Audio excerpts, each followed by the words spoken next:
वीर सावरकर या कायर सावरकर, जाति न मानने वाले सावरकर या हिंदुत्व के नाम पर भड़काने वाले सावरकर, देशभक्त या देशद्रोही। हमारे देश में इनसे ज्यादा कंट्रोवर्शियल फिगर शायद ही कोई है। तो चलो आज कंट्रोवर्सी को एंड करते हैं। Today we're going to tell you some things from our history that have been hidden from you. So अगर आप हमसे अग्री करते हैं तो इस वीडियो को शेयर कीजिए, क्योंकि ये सच लोगों तक पहुंचना बहुत जरूरी है। क्योंकि एक्चुअल में सावरकर तो विनायक थे। प्रॉब्लम ये है कि इंटरनेट पर वीर सावरकर के बारे में बहुत कॉन्ट्राडिक्टरी आर्टिकल्स है। His reality is completely in the dark. Savarkar कौन थे ये बताने के लायक मैं नहीं हूँ। तो let me tell you the story of Vinayak. Coincidentally आज उनका birthday and in the next 3 minutes I will tell you who he was. Vinayak Damodar Savarkar. He was a poet. If you're Marathi, you must have read some of his poems. Check out this one on YouTube. It is my favorite. He was a Chitpavan Brahmin from Maharashtra. But he didn't think Hinduism was a religion at all. Wait. I'm confused. एक ब्राह्मण ये कह रहा है कि हिंदू एक religion नहीं है, एक धर्म नहीं है, बल्कि एक जियोग्राफिकल और कल्चरल आइडेंटिटी है। Yes. He believed that Hinduism is a way of life and that religion is a Western concept. He started dining with all of his friends who were considered lower caste in those times. He even opened a temple in Maharashtra where people from every caste were welcome. And this man was the most wanted criminal by the British. His crime was his weapon. उन्होंने सबसे खतरनाक weapon उठाया था. His weapon wasn't a gun. His weapon was his pen. हमारे विनायक में अपनी जिंदगी में बहुत सारी चीजें लिखी, कविताएं लिखी, बुक्स लिखी, लेकिन बात सिर्फ एक चीज के बारे में होती है, कैसे उन्होंने एक माफीनामा लिखा। एक्चुअल सिचुएशन क्या था? He was the first to recognize that the 1857 uprising was not a mutiny. He was the first to ask for Purna Swaraj, total independence. Vinayak was a sharp student. He got a scholarship to go to London and get a law degree from there. और यहाँ से story शुरू होती है India house की। It was the center of political activism against the British in their own home, London. Madam Kama, V.N. Chatterjee, Lala Hardayal and many other revolutionaries stayed over here, including Vinayak.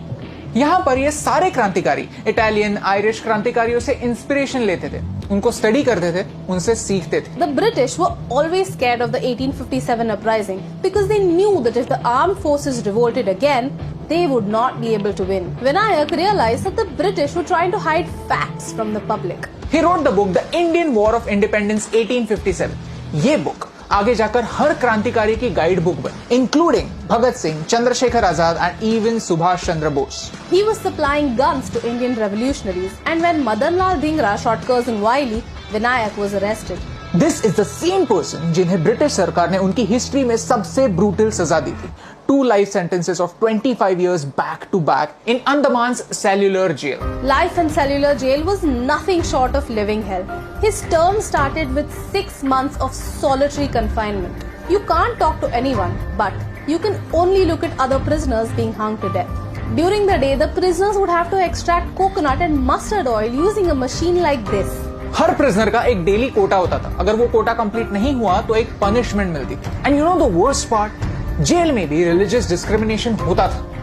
All the jailers were either British or they were Pathans. Prisoners over there were getting converted. उनको छोटे छोटे काम करने के लिए भी bribe देनी पड़ती थी। Even टॉयलेट जाने के लिए ब्राइब देनी पड़ती थी। Even in these insufferable conditions, Vinayak knew that it was his responsibility to get out so that he could help the country. He knew that he is useless for the country if he is in prison, and that's why he wrote petitions so that he could get out. और सिर्फ खुद के लिए नहीं, उनके साथी prisoners के लिए भी। जेल में भी लोग उनको बड़े बाबू कहते थे, उनको अपना लीडर मानते थे। He was a barrister. He knew his rights. He never asked for mercy. He wrote to understand his status as a prisoner. Even prisoners have rights. He did whatever he could to get out, not for his own good, but for the good of the country. अगर ये facts जाने बगैर हम उनको कायर करार दे देंगे, तो फिर ये सजा काला पानी की सजा से भी ज्यादा बुरी होगी। विनायक was in काला पानी, in conditions that we can't even imagine, and still, even over there, he remained true to himself. पूरे दिन के लिए मेहनत करने के बाद, मार खाने के बाद, he would return to his cell and do the thing that he does the best. He would write poetry because that's who he was. He was a poet. लेकिन उनके इस राइटिंग के बारे में कभी बात नहीं होती। बात होती है तो उनके माफीनामे के बारे में, ऐसे क्राइम्स के बारे में जिनके लिए कोर्ट ने भी उन्हें इनोसेंट कहा था। इंडिया में एक सिस्टम है, we have been told again and again that we got our independence without going for a war against the British. Actually, there was a war, an underground war. While we have chapters about अहिंसा, non cooperation and सत्याग्रह, भगत सिंह, बोस और धिंगरा जैसे लोग सिर्फ एक punch line बनते, खो गए। एक 5 मिनट का वीडियो उनकी कंप्लीट लाइफ तो कवर नहीं कर सकता। लेकिन एक कॉन्वर्सेशन जरूर स्टार्ट कर सकते हैं, एक ऐसा काम जो हमारे हिस्ट्री टेक्स्ट बुक्स नहीं करते. And that's what I want to do right now. I want to use today's medium to start a conversation about the real India. Will you help me in that? So comment below, which other Indian should we make a video about next? India House, where Vinayak stayed in London, still has a board that calls him a patriot and a philosopher. लेकिन आज भी हम Indians उनकी सच्चाई को देख नहीं पाए. जैसे पोएट्री को समझने के लिए थोड़ी मैच्योरिटी लगती है, वैसे ही उनको समझने के लिए भी थोड़ी मैच्योरिटी लगती है. Because after all, he was a poet and his life was his greatest poem.